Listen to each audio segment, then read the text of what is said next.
ស្ត្រីខ្មែរដែលពិការដៃដែលសមត្ថកិច្ចថៃគាត់ខ្លួនថ្ងៃមុនត្រូវបានអាជ្ញាធរថៃដាក់ក្នុងបញ្ជីខ្មៅហាមឃាត់មិនឲ្យចូលទៅប្រទេសថៃជារៀងរហូតស្ត្រីខ្មែរដែលពិការដៃម្ខាងដែលសមត្ថកិច្ចថៃគាត់ខ្លួនរយៈពេល2យប់ដោយចោទប្រកាន់ថាចូលទៅប្រទេសថៃដោយខុសច្បាប់ត្រូវបានអាជ្ញាធរថៃដាក់ក្នុងបញ្ជីហាមឃាត់មិនឲ្យចូលទៅប្រទេសថៃជារៀងរហូតនាពេលអនាគតនេះបើយោងតាមការចុះផ្សាយពីកាសែត The Nation របស់ថៃThe Nation ចុះផ្សាយថាអ្នកស្រីក៏ត្រូវបានដាក់ឈ្មោះចូលក្នុងបញ្ជីខ្មៅរបស់អន្តរប្រវេសន៍ថៃក្នុងនាមជាការគំរាមកំហែងដល់សន្តិសុខជាតិដែលធ្វើឲ្យអ្នកស្រីត្រូវបានហាមឃាត់ជាអចិន្ត្រៃយ៍មិនឲ្យចូលប្រទេសនេះឡើងវិញឡើយ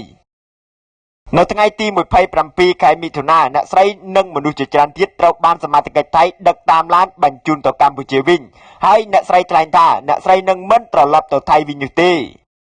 អំឡុងពេលភាគីថៃគាត់ខ្លួនរដ្ឋបាលខេត្តបន្ទាយមានជ័យអាជ្ញាធរមូលដ្ឋាននិងអគ្គកុងស៊ុលកម្ពុជាប្រចាំខេត្តស្រះកែវបានខ្នះខ្នែងដើម្បីទទួលការដោះស្រាយជាមួយភាគីថៃរហូតពួកគេដោះលែងស្ត្រីទាំងពីរនាក់ដែលក្នុងនោះក៏មានអ្នកស្រីវណ្ណារីផងដែរឲ្យត្រឡប់មកកម្ពុជាវិញ